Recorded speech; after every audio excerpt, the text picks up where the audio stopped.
Santa Clara University students, faculty, and staff can install Microsoft Office 365 on personal computers with their MySCU portal login and Duo. To do so, first log into the MySCU portal at scu.edu/login.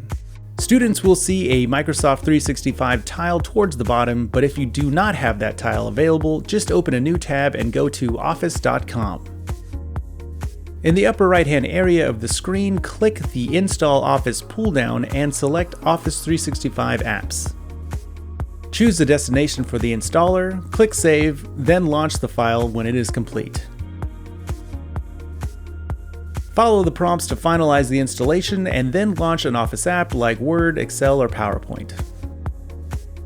Click on Sign In and enter your SCU email address, click Next and select Work or School account.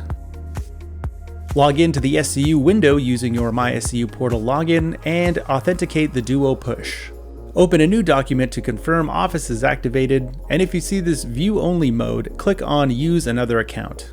Use your SCU email address and select Work or School account one more time.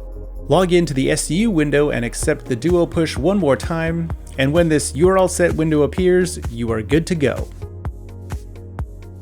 Thanks for watching, and don't forget to like and subscribe for more helpful SCU tutorials like this one.